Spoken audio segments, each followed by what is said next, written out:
Looking at what banks have been doing with their reserves for a long time. There's something called bank-owned life insurance. And so they take their reserves and they put a percentage of those reserves into cash value insurance plans.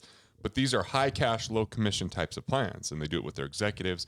And that way they're earning interest without paying tax on that. Well, it's inside of that plan. It's higher interest rate than what they're getting in their savings accounts through dividends. And so the concept here is, how can you create a minimum guaranteed interest rate? How can you have access to your money before 59 and a half with zero penalty? As a matter of fact, get access to that money very quickly, right? Yeah. How can you add a multitude of benefits that if you became disabled, the payments would still happen into this cash plan without you making that payment after 6 months? Or if you needed to go to a long-term care facility in your later ages, that you could tap into the death benefit while you're alive, not just after you're dead. And ultimately, the goal for me is, how do we help you build more cash flow and buy your net worth? Money can be complicated. Let a nerd help you. We're here to demystify the complex nature of money by getting you answers from financial nerds and whiz kids. Welcome to Ask the Money Nerds, a weekly segment of the Wealth Labs podcast where we answer your most pressing money questions. We're going to talk about the family bank today. What do you mean by family bank? And like, legacy. Like Rockefeller method, like what would the Rockefellers do? Like cash flow banking, like cut out the middleman, earn interest rather than pay interest, my never fail me strategy. Is that what you're talking about there? All of the above. Okay. It's driven by a question from Lee. He read your book, What Would the Rockefellers Do? And he says he loves the concept of a family bank and is curious to know how you go about getting your family on board to start a family bank. Okay. So I guess we'll start here. For those who haven't read your book, what is a family bank? Okay, so what would the Rockefellers do is looking at what banks have been doing with their reserves for a long time. There's something called bank-owned life insurance. And so they take their reserves and they put a percentage of those reserves into cash value insurance plans. But these are high cash, low commission types of plans. And they do it with their executives. And that way they're earning interest without paying tax on that. Well, it's inside of that plan. It's higher interest rate than what they're getting in their savings accounts through dividends. And so the concept here is, how can you create a minimum guaranteed interest rate?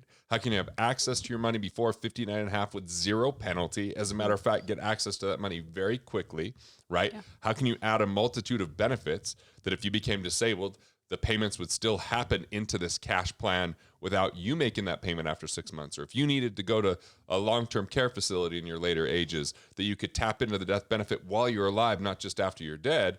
And ultimately, the goal for me is, how do we help you build more cash flow and buy your net worth? That's why I call it cash flow banking, because we're looking at, you could start financing things yourself and paying interest. You could pay for, kids' education instead of going to getting a student loan. You could, finance their mortgage and you get paid the interest rather than a bank. And so it starts to be ways that you can operate and act like a bank, and you're not subject to, oh, well, right now lending is really restrictive because it's a recession, or, having access to your money versus having it all tied up in plans that have a whole bunch of fees and have a ton of, just make it onerous to get access to. Yeah. So when you say buying your net worth, what do you really mean by that? That seems kind of like a pipe dream. Well, buying net worth is buying a death benefit, because right then I get that most people are looking at, well, when I die, that money comes in, so I have to die to benefit from it. Well, that doesn't sound very fun, right? But in the Rockefeller method, what we're looking at is, you have an ongoing concern called a family. And if you want to leave money for future generations, I'm not really looking to just leave money for my kids and grandkids and great-grandkids. I'm looking to create opportunity so that when they want access to cash, they're not going through all the private institutions and paying the interest there. They're paying interest into something that will benefit their heirs in the future as well. So by buying that death benefit, I'm locking that into the future of my family. But because it exists, it's going to boost my cash flow 20 to 50%. So there's multiple ways to do that. Number one, when my dad, as a coal miner, retired, he had pensions. And so he can either take the full amount of the pension, and the day he dies, nothing's left over, or he can take partial amounts. 20% less, 30% less, up to 50% less, to say, well, there's a guaranteed amount of time it will come out, or it'll pay, my mom if he died before her. But we already had this death benefit from a cash value policy, so he got to take the full amount. That meant he had a higher cash flow. Or if they decide to pay off their home and then they want to, instead of have no cash flow come from it, they can take a reverse mortgage, and that death benefit could pay the bank back on a lump sum of cash or a monthly amount of cash coming from the bank, which is the reverse of a mortgage, right?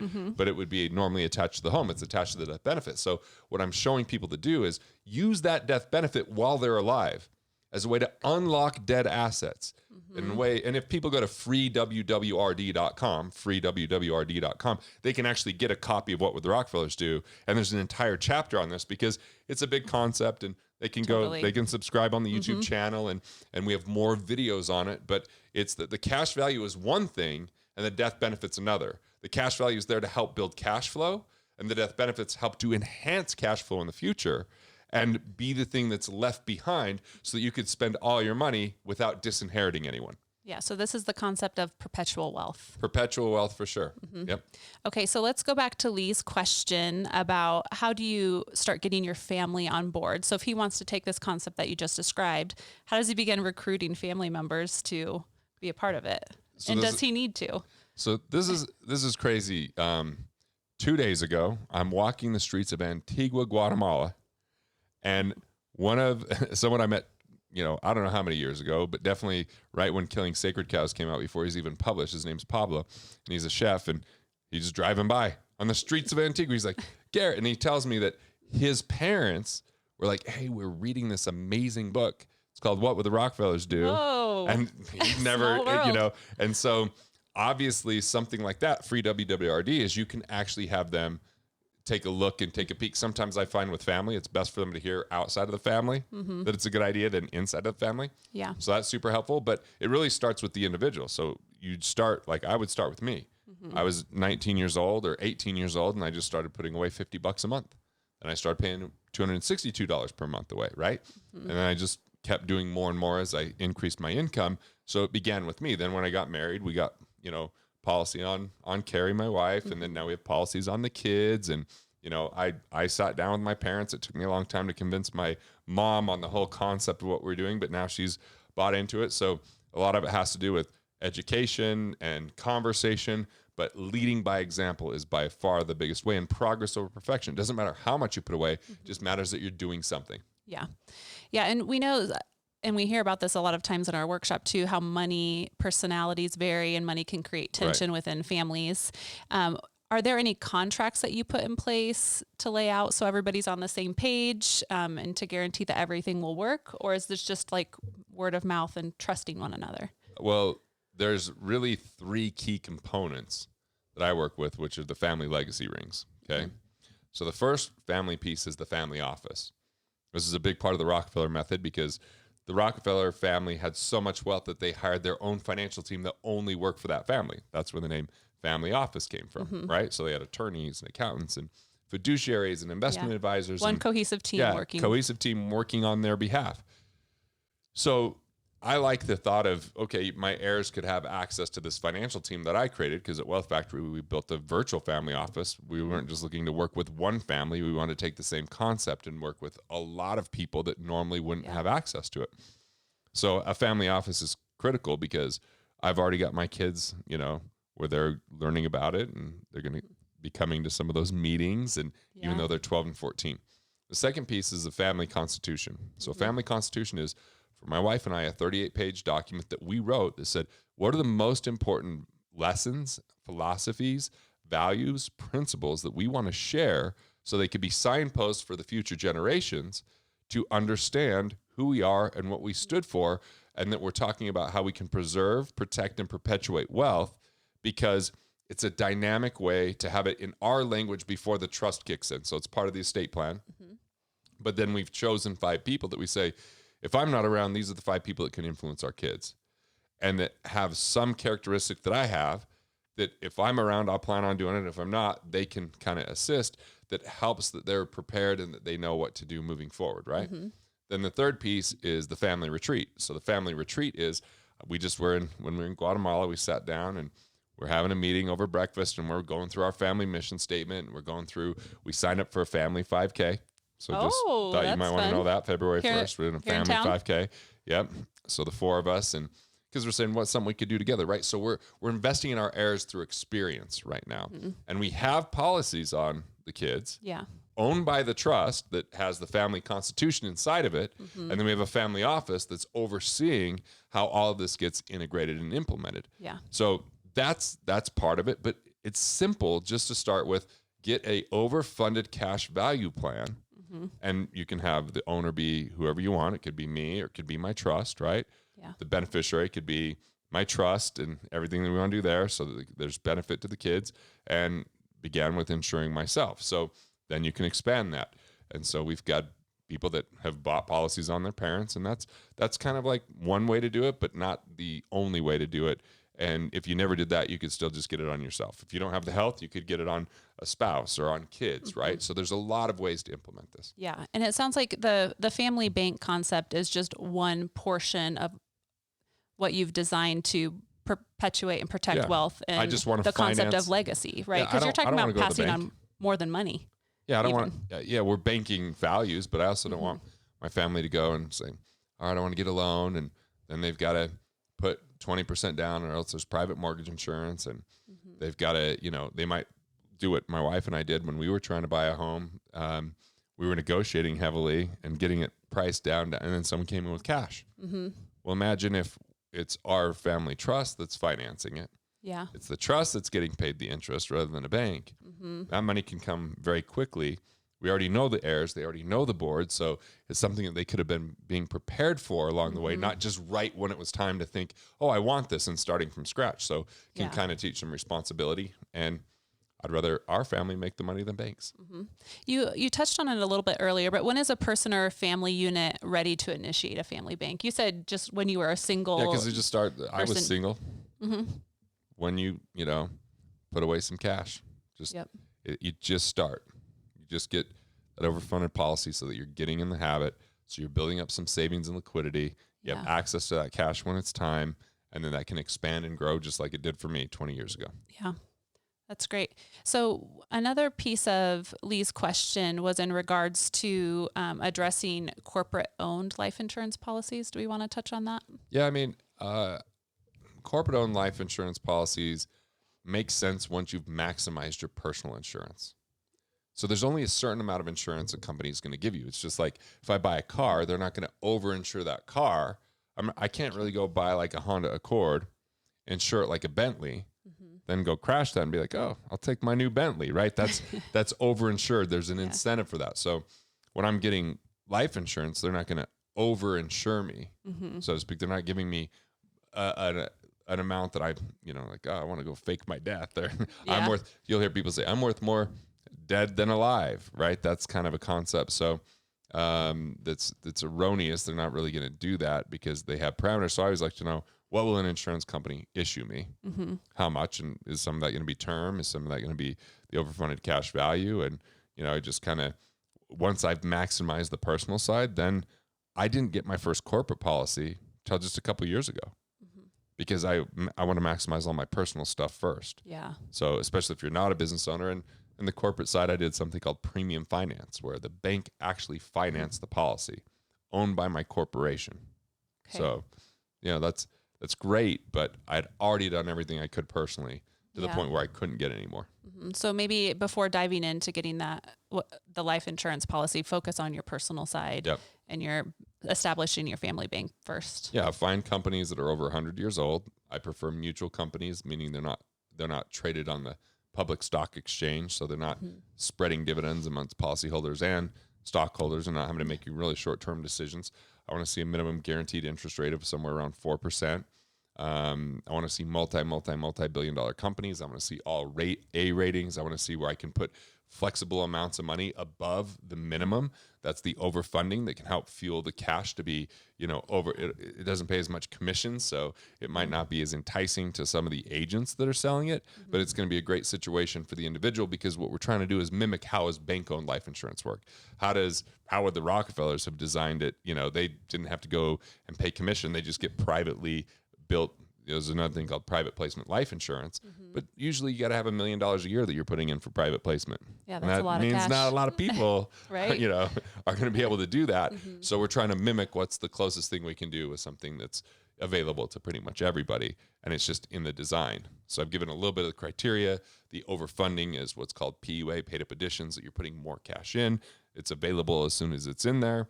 You can borrow it, which means that they use your money as collateral and give you their money. And then you still earn interest, right? But you have to pay interest to get access to that cash. Or you could take a withdrawal. I usually borrow because I want to pay it back. Yeah. And if I don't pay that loan back, it just gets subtracted from the death benefit, and the rest comes back into the family bank, into the family estate plan. So have the family office. I look to be really efficient. Instead of overpaying tax, I'm putting money in my cash value. Instead of speculating in the market, I'm putting money into cash value. When there's, distress or opportunity, I can pull the money out of the cash and invest and then put it back in. I can finance things, if I just take a withdrawal, or I could borrow and I'm still earning versus what I'm paying. And I just, have a lot of options that way. And nobody's going to deny me the loan because it's my money that's set up as collateral. Yeah.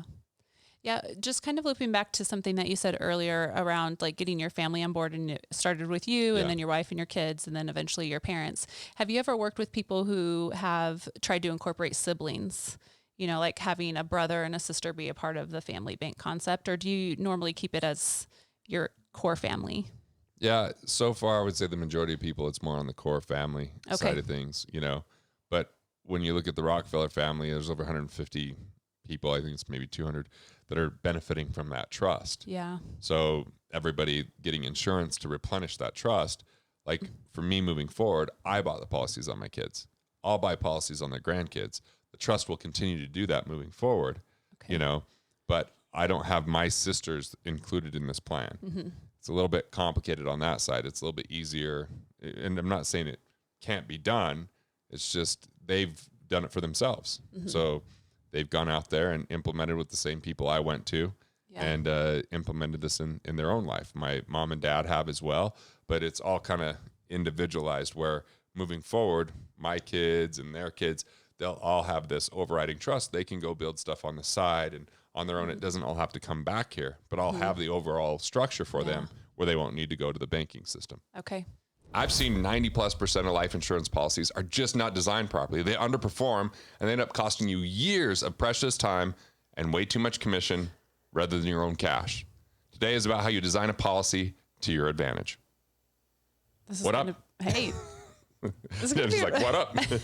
Stop. What are you gonna say? What joke? What up, what joke do you have? I don't know. I just said, that's what came to my head is to say what up. We're very formal around here, as people can tell. Yep.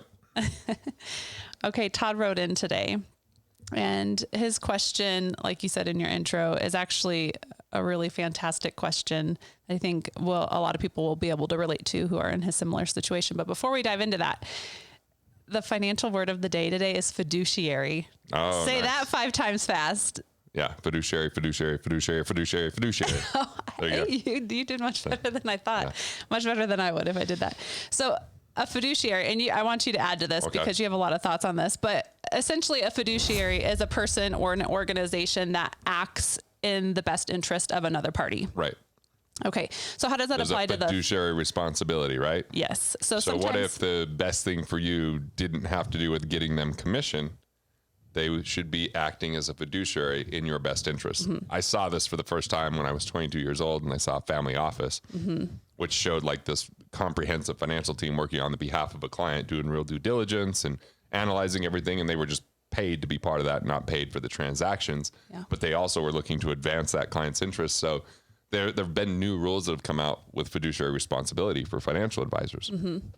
And I think that there's a lot of progress in that, but there's still some problems in that. Some work to be done. Yeah, there's work to be done because how do you determine what's the fiduciary responsibility and how much did Wall Street and the institutions determine what that is versus like what was really right for the client? Because I'm still seeing far too many clients without enough cash on hand, without enough liquidity, still using the only primary investment vehicle as the stock market, even though they're business owners. So it's progress, not perfection, So does every financial advisor have a fiduciary responsibility? It depends on what they mean by financial advisor. You definitely, when you have certain licenses, like a Series 65, have a fiduciary responsibility, but there's still interpretation of what if you're just a life insurance salesman. So yes, there are now fiduciary things that are spilling over there, which is great. But, it's still relatively new that they've upped the game here. And so I think it's yet to be determined of how much more needs to be done versus doesn't. The only issue I have with the way that it goes is like sometimes people rely so much on advisors, and the more that they feel like they have a fiduciary responsibility, the more they think they don't have to think as a customer. But I feel like to delegate your finances completely is reckless, just like you can't delegate your health completely. I know, People can't work out for you, right? People can't eat right for you. Now you can hire someone for your food. You can hire trainers. You can do it more efficiently, but it should be looked at as a partnership, not as just tell me what to do. Right. Because that's where I think far too many people got into trouble. They put too much trust in another person. Yeah. Well, not too much trust, but they've just negated their own responsibility. Like to me, influence. I think retirement plans are relatively reckless for people that have loans that need to be paid off first, that don't have enough liquidity, that have undercapitalized their business and have been living a very chintzy, miserly life. Yet they're not going to have a problem. The fiduciary thing is like, well, it was a low cost 401k versus a high cost 401k, you know? Yeah, so the person that you have in your life that's so it doesn't mean they're good you, strategists. Right. I was going to say, if they're not looking at your personal situation and the whole picture of your life, Yeah, it's a step in the right direction, but it's still limited within its scope. Like it's not what you see with the family office. I'll tell you that much. Yeah, very different from, I mean, I've never experienced a family office, but just from your stories, it sounds very different. Okay, so Todd's question. He said, I read your book, What Would Billionaires Do? And I loved it. I have begun putting pieces into place, beginning with whole life insurance. My dad was a State Farm insurance agent for about 19 years, and I have 8 policies, one of which is a UL, a universal life, which I plan to convert to whole life. During all this Corona craziness, I have cashed out my IRA and plan on doing so with my Roth and my wife's Roth as well. I went to deposit those funds into my whole life policies for cash value, which they then said the only way we could do so is if we pay forward the premium, which is not what they said previously, which would only add some to the cash value. However, I can add all of the funds to my universal life policy. So here's my question. Should I add the proceeds from my IRA and Roth to my universal life policy cash value and then convert it to whole life? I think that right now it sounds like a lot of limitations based upon the company, not based upon the product, if that makes sense. Okay. Like, because normally what you want to look at is a PUA, right, or paid up additions, which allows you to overfund, allows you to add more cash. But some, maybe because you didn't have it when you first got the policy, maybe their policy is they don't let you add it later. Other companies, you just have to maybe get a normal test that you'd get with blood and urine. If you're starting a policy, some let you have a lot of flexibility. You pay a minimum of $100 a year, but you could always add more. So I would really look for a company where you have flexibility with the paid up additions and that you could actually do something called a 1035. A 1035 allows you to roll your existing policy over if there's gains. So if you've got more gain than what you put in, if you cash it out, it would be taxable. But a 1035 allows you to roll that to another policy, whether that's a whole life. It doesn't matter if it was a universal life first or variable universal life or anything that had cash value. You can roll it to a whole life that could be overfunded. Yeah. And that would prevent any tax on that rollover. So 1035 would be one thing to consider. The other thing that you are going to have limitations on is known as the MEC limits, MEC, Modified Endowment Contract. Basically, when the universal life policies got created in the late 70s, early 80s, it was kind of like this place where people could just dump tons of cash in and not have to pay tax when there's really high interest rates. And so the government came in and said, hey, we've got to create some corridor here or some limits that you can't just put everything in there without tax consequence. It really needs to have a benefit that when you die, you're not a burden onto the government or something, right? Whatever they justify to give that death benefit. Well, so you have modified endowment contract limits that you want to only go up to those, not above, because then you can make it more of a tax deferred vehicle and minimize some of your tax advantages. So there's that factor. So 1035, paid up additions, the MEC limit, and then maybe you just have to move it over time, because I think it's important to have at least 3 months of your 6 months liquidity that I recommend inside of, cash in a safe, cash in a bank, and not all in your cash value. Because cash value has provisions that, one, if you need the money tomorrow, you're not going to get the money tomorrow from your cash value. I think the fastest you're likely to get it would be 72 hours. And if you're not wiring back to the place where you're paying premiums or you're having them overnight checks, there's processing time. Right. And there's paperwork involved. Sometimes if it's under like a certain amount of money, it's just a phone call and verification. When it's over that, it's a little bit of paperwork, and it just could take some time to go back and forth. When I was buying this very place that we're sitting in right now, I was going to I was going basically to Burning Man, and on the way there, I'm closing on this property, and I have 9 days, and then that Monday's Labor Day, and then we had an issue with UPS. There was a storm on the East Coast, so it didn't come, and then when it did get here, there was a mechanical issue. They didn't move things off the plane, so it took me like 9 days to get my money because of holidays and because of issues in that. Unpredictable Less issues when it's just from a bank, but there's a provision inside of insurance policies that says they can take up to 6 months to give you your cash. 6 months. Yeah. Now every company I have a policy with, AUL, Mass Mutual, Guardian, Penn Mutual, like none of them have ever had that triggered. But the fact that it's in a contract, I think we need to prepare for it, because if there's some crazy chaos going on in the economy or whatever it is. So that's why I like to have a little bit of cash kind of somewhere else. And then you could always filter that cash into the cash value from year to year. And if you pay annual, it's a little bit cheaper than by paying monthly. So that's one consideration. And then you wait till that next year and you've got 1035 provisions. But I'm not a huge fan of UL. I interviewed Todd Langford that wrote Truth Concepts Software on the 10 major issues with UL that most people aren't aware of. It's built on a term chassis. It's about 20% more expensive than term insurance. The cost of insurance can go up over time. There's a lot of factors in that. So I do have one universal life policy, but I'm using it specifically as a death benefit, not as cash value and death benefit, because they can change the cost of insurance over time. Yeah. Because I can lose certain guarantees if I didn't make one single payment. Like that's like the seductive, it's the stripper of insurance. Oh no, where are you going with this? You're not finding a long-term partner there. You know what I'm saying? I just want the plain, boring, I know it's going to work, a policy here. So I just wanted to see if I could make you laugh with that. And I definitely did. Yeah. So anyway, I would be really careful with using that and then converting it over. I would just like to set it up right from the beginning, look at a 1035. It depends. There are some really good cash value universal life policies that serve their purpose, but some have surrender charges.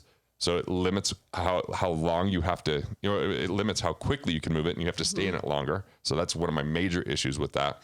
And I just think it's the company. So I think there's quite a bit we've said here. And Billionaire's Method is, you really mentioned the book, What Would Billionaires Do? And really enjoyed it. It's got some great resources, but if you also go to cashflowbanking.com, they can analyze, they can look, they're not like beholden to one company. There's maybe 24 companies that I would feel comfortable having a policy with. And so they can represent those companies. They can look at what's best for your situation. Yeah. And, in this PUA overfunding type of situation. So that's who I use. I don't own the company. In disclosure, I create content for them all the time, and they're one of the licensees with my intellectual property. So there's definitely a relationship there, and I have influence over certification of the people. So but it's not like it's something I'm dealing with every day or every week for that matter, right? It's a pretty straightforward and short question today, but it comes in from Chris, and he says, in regards to the cash flow banking, can a policy be jump started at the beginning with a lump sum and then monthly premiums thereafter? Yeah, there's something called single premium life insurance.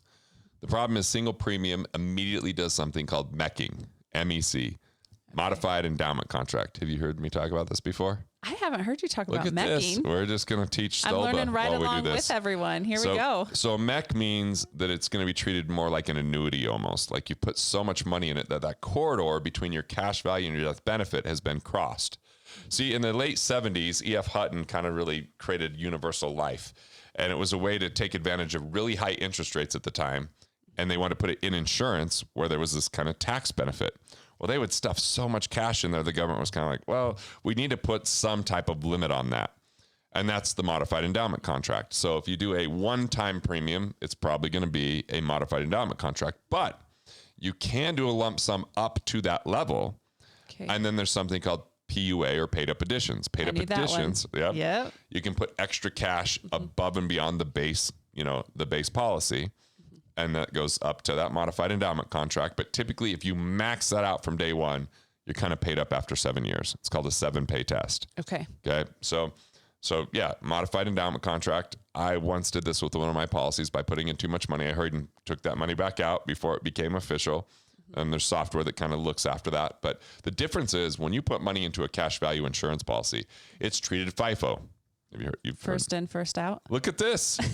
FIFO, first in, first out. The first dollars you put in premium are the first dollars you take out, which means there's no tax on them, right? Most things like an annuity are LIFO, last in, first out. The last dollars in are the first dollars out, and the last dollars in were the interest. So you have to pay tax by pulling that out. So FIFO is a good treatment. Modified endowment contract would now make it LIFO instead of FIFO. So you lose that advantage, right? Okay.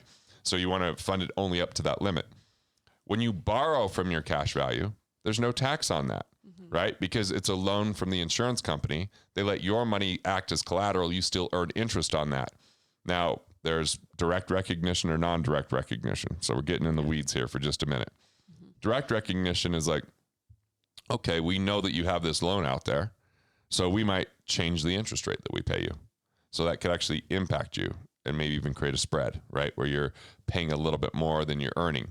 Or non-direct recognition is, oh, cool. We're going to act like nothing's going on and just keep it going the same. Yeah. I don't get too caught up on those details, but it's just important as we're looking at modified endowment contracts, we're looking at tax treatment like FIFO or LIFO, that when you're borrowing, it's against the cash value. So they're not paying taxes on that. If you don't pay it back, it's subtracted from the death benefit, which is income tax free. So these are all just the basics of how a life insurance policy works. Yeah. I personally like to overfund them. I like to set up PUA and put more that goes towards that cash value that can push the death benefit up faster in the future, and it can allow me to access cash faster with less commission. So all of a sudden I get to the break-even point a lot sooner. I was talking to Justin, who's a Wealth Factory member yesterday, and I was doing a podcast with him. He's like read everything that I put out there, and he's loving everything. But, he was saying that his brother, who's an attorney, was like, I don't like whole life. And it like shocked him because he just did. He goes, why wouldn't he like it? I'm like, well, I first learned that whole life was a hole that you throw your money into.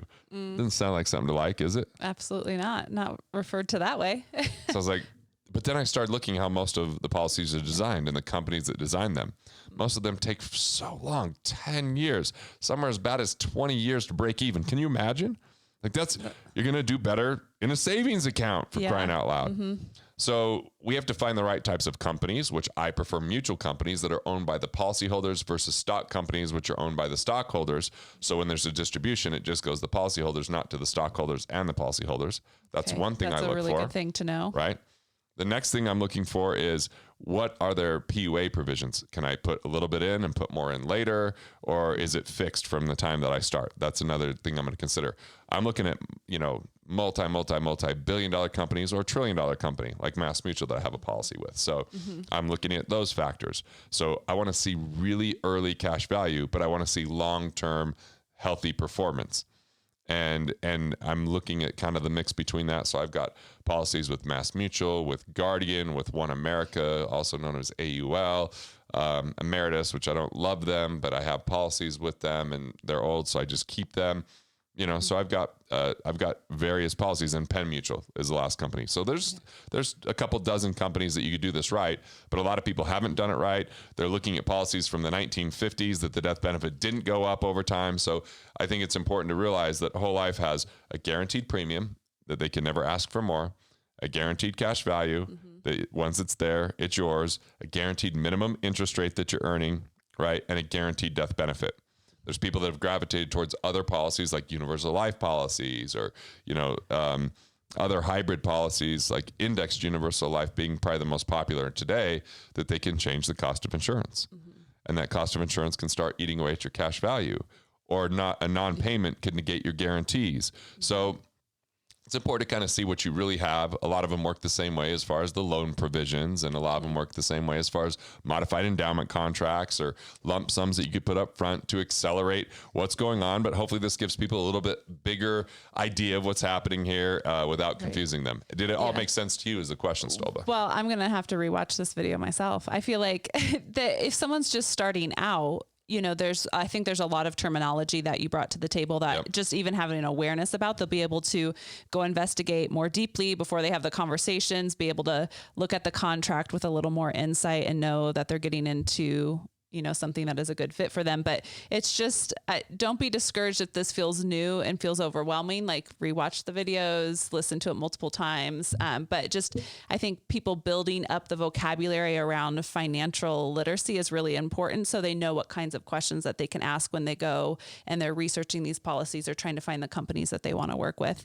As you were talking, one question that came to mind was when someone's looking for a company, you have A-rated companies and B-rated companies. What's really the difference in the nuance between an A rating and a B rating?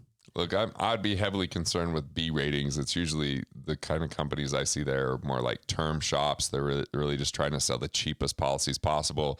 And you look at their finances, like anything less than the A ratings, which there's multiple A ratings. You got AM Best, Standard & Poor's, Moody's, right? You've got like 4 main rating companies when it's in the insurance industry, and you might have A++ or A-, or, there's different ratings for each one.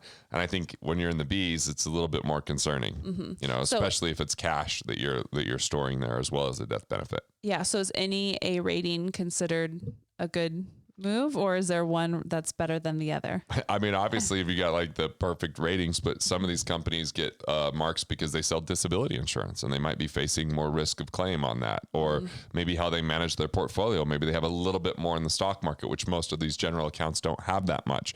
So there's a lot of factors that go into it. Yeah. I used to understand it a lot deeper and more when I was in my 20s, and I researched this inside and out. And what I realized, especially after watching Big Short, is there's a lot of pressures on these rating agencies to give certain ratings. Otherwise they take there's this underlying kind of competition there that might not give us the accuracy that we're looking for.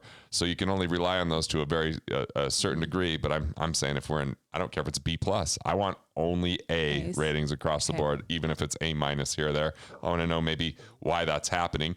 And I want to warn people against only looking at how illustrations perform, because I just see, policies that they show an interest rate that's fairly high as if it's going to be that every single year, and it's not. So they go, oh, I could have millions of dollars in this. That's what I was shown when I was 18 with the VUL. It's a variable universal life that's got separate accounts that are like mutual funds. And they showed me 18%, which is totally illegal, but the 90s was awesome. So there's like, oh, this could keep going forever. Then 12% is the top that they can show you, which is still a pipe dream because it's not the 90s anymore. And we haven't seen those kind of returns in the market. And what they should have showed me was 6 to 8%, which totally fundamentally changed because the insurance costs eat up a lot of that, and it doesn't do nearly what it was supposed to do. So from going from being a multimillionaire to having something completely fail because it was all with baseline commission, which was all commission premium versus overfunding.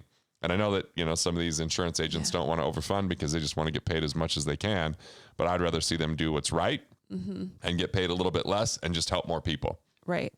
I'm right there with you. You want to know the best companies to choose to set up something called cash flow banking, then pay close attention. First, when you put your money in that bank, they take a portion of that money and they put it in a reserve account. Part of the reserve account can be put in an insurance contract. This insurance contract is nothing like most life insurance policies. Has to be set up properly for you to minimize the costs, right? Have to lower the commissions and mimic, in your situation, what the banks are doing. Unfortunately, way too many of these policies are just really high commission and really low cash. It has to be the type of company that performs properly. There has to be very high early cash value, great dividends, a good guaranteed interest rate, and plenty of flexibility. These factors narrow down from thousands and thousands of companies to maybe a couple dozen. I'll unveil which companies to choose, which ones I certify and personally create content for. All right. I'm going to let you ask the question, Chief of Staff Stola. Okay, let's dive in. It comes in from Justin today. And he says, I'm wondering what insurance company that you recommend going through for whole term policies and what your relationship to Garda Insurance is. I've heard you say that there are a lot of insurance companies out there that offer security through a long history, maybe over 100 years. So what is there to worry about with younger companies? And are their planned death benefits still guaranteed if they go out of business? Younger companies are like really young kids. Like I took my 15-year-old to start working with him on driving. And when you just put someone behind a wheel for the first time, it's a scary thing. So that's one thing about the younger companies. There's a lot more to it. But let me address this really directly. First, there's a lot of criteria on choosing great companies. That first one is that they're at least 100 years old. I'd like to see that because I want to see what happens during good times and bad times, recessions and depressions. And, we've seen world wars during that time. So I think that's really important to see when interest rates are high, low, the market's up or down. How do they handle that? The minimum guaranteed interest rate I look for is 4%, because, I want to make sure that if things don't go according to plan, which a lot of times they don't, there's something you can count on. But I also want companies that always have paid a dividend throughout their entire existence, because that means that they were able to pay even when everything else wasn't working out. And there's something in these types of policies called paid up additions, PUA. Paid up additions are where you're putting in extra cash above the base of the policy, and it fuels more cash value and can even increase your death benefit. I want it to be flexible where you could put some money in and then another month maybe put more money in, or another month put nothing in, because I know that cash flow isn't always predictable. And we've seen, especially during recessions of 2000 to 2002, 2008 to 2010, and even what we're facing right now in 2020, that flexibility can be instrumental to make it to the other side. So I also prefer mutual companies over stock companies. And a mutual company is owned by the policyholders, where a stock company is just like it sounds. It's on the stock market. So if they have earnings or they have dividends, they're going to give the policyholders some of that, but they're also going to give stockholders some of that. And if you've watched any of my other videos, I'm not really big on stock market companies, because there's something called shareholder value. And I feel like a lot of times shareholder value takes such a huge priority because it's a fiduciary responsibility, meaning that's what they have to look out for, that many times they're not thinking about employees or customers. And, we've seen a lot of just terrible things happen in the public market. So I prefer a mutual company as well. So hopefully you get enhanced or better dividends. So that's the very first part on like choosing a company as far as criteria. Yes. Now I could even list some of the companies. Mm-hmm. So one of the points that you said was a minimum guarantee of 4%. How does one determine that that's contractual? Okay. It's in the contract. Okay. But are there fees that they need to look for in those plans, just like they do 401ks? And how do they determine in the end they're actually going to get the 4%? That's a really good question that unfortunately the insurance companies don't do a good job at answering. Mm-hmm. These policies are not unbundled. So it's hard to know exactly what the costs are. You just have to look at what the net return is when you look at the cash value. So you compare multiple companies and illustrations to kind of analyze that. Mm-hmm. And that's why it's important to have a certified cash flow banking specialist. So Guard is a company that is mentioned in this question. So two gentlemen, Ryan O'Shea and Del Clark. Del Clark became a client of mine in 2005. Ryan and O'Shea and I went to high school together, and he eventually became a registered investment advisor. And my firm Wealth Factory, we had Del as one of our financial architects for a number of years, and Ryan O'Shea as an accredited network member, registered investment advisor, to help our clients analyze their investments. Well, they came together and said, what if we created an insurance company and got certified so that we could be an approved vendor, like an accredited network member? And so they built that over years. And so I create content for them and license content to them. So I actually have a profitable relationship there, even though I don't have any ownership in the company and don't tell them what to do. But at the same time, for them to get those referrals and for those, for me to create content for them has to meet the criteria of how the policy design is. And so it's been a great relationship that way. And so Garda can write with multiple companies. They're not beholden to one. Like I know some people that are with good companies like Northwestern Mutual, but a lot of times Northwestern Mutual doesn't like them writing business outside of that. Mm-hmm. And so they're putting too many people in just one type of policy. And Northwestern Mutual also doesn't like for people to borrow from their policies. They tend to have a little bit of penalty on the commissions for the agents. So even though I would love to see that policy, I think it's a good policy for people, I don't run into it quite as often. Other companies that are really good out there, like Guardian, I have a policy with. Mass Mutual is another company. I think they've hit the $1 trillion mark now. Penn Mutual, Mutual Trust, Lafayette Life, New York Life, One America, just to name a few. There's, like I said, probably a couple dozen. Those are all mutual companies. They've got good track records for dividends. They've got good guaranteed interest rate. They've got pretty good flexibility with the overfunding. So yeah, there's the answer to that. And unfortunately, they don't unbundle these and say, here's exactly what you're paying. You just have to look at what your net is. Like, what are you actually getting after expenses? Okay. So when someone's starting out, because I'm assuming there are a lot of people who this is a new concept for, do you have any tips on what they should look for when they're navigating that new contract? Well, I think that cashflowbanking.com is a phenomenal resource. I think on YouTube, we have so many videos. If you type in, my name and Cashflow Banking, that really goes through this. We've even built courses for this. Even in my book, budgetingsucks.com, I have whole chapters on cash flow banking and cool resources and even video courses that people could buy in addition to that to get more detail. But even What Would the Billionaires Do? Another book of mine like goes into a ton of detail around this. Now, whether you want to invest and buy those books or whether you just want to navigate the YouTube channel, we've gone through a lot to help people really navigate have. this. Yeah. I have one other clarifying question. So you said you prefer mutual over stock companies. And we know if it's a stock company, it's connected to the stock market, Wall Street. But tell us, just clarify, what does it mean if it's mutual? Privately held. Okay. So it's not traded on the stock market. These still be really big companies and they're owned by the policyholders. So when there's a distribution, it goes to whole life policyholders. Now, I don't use universal life policies for cash flow banking. A lot of people use index universal life, which is given a minimum guarantee and you get to participate in some upside in the stock market, but it has a variable cost ratio through what's called M&E. So mortality and expense can increase over time. And so I like to have that more stabilized and fixed with cash value and whole life because you may want to utilize that more often and put it back in and, when good opportunities come. And so designing it right is really important. So, we've covered my relationship with Garda and we've covered a lot of the different, companies that you could use out there. But creating a certified cash flow banking, policy comes from cashflowbanking.com. And, another question that was in there, though, is are there guarantees to these? Yeah. And so when you put your money in the bank, there's the FDIC, right? So that you've got that guarantee or that background. Well, there's state guarantee associations. And we're filming this in Utah right now, where that state association has never been tapped into for $1 when it comes to life insurance policies. The FDIC has been tapped into to the tune of billions of dollars. So looking at the stability here versus the stability of most banks are lending money too frequently. I mean, they do fractionalized where they can lend $1 more than once and those types of things. Yeah. Okay. Let's see if we covered all of Justin's questions. Oh, are death benefits still guaranteed if they go out of business? So death benefits right now, it's happened most of the time if a company's gone out of business, another one buys them. But then, yes, there are limitations to how guaranteed they are based upon the state association and which state you're in how much they're willing to guarantee. But that does give you a little bit of a backdrop. And, once again, why it's important to have these multi-billion dollar companies that have seen different cycles, that have tons of cash reserves, and I feel can recruit the best talent because they've got the money. Yeah. I think it's a little bit harder on these startups, and we've seen how a lot of startups are kind of hit or miss. And this isn't really a sexy industry. This isn't like something overly exciting that a lot of new talent is getting into necessarily. So to see a startup try to enter this arena, I mean, it just seems a little bit too volatile. Yeah.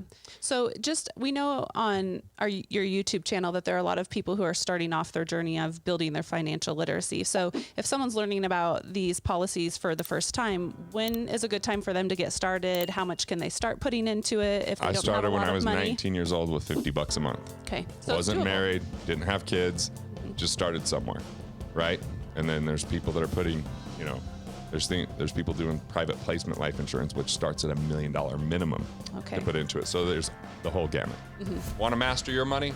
Want to figure out the things that you could do to improve your finances? Click here and check out more videos like this on Money Matters.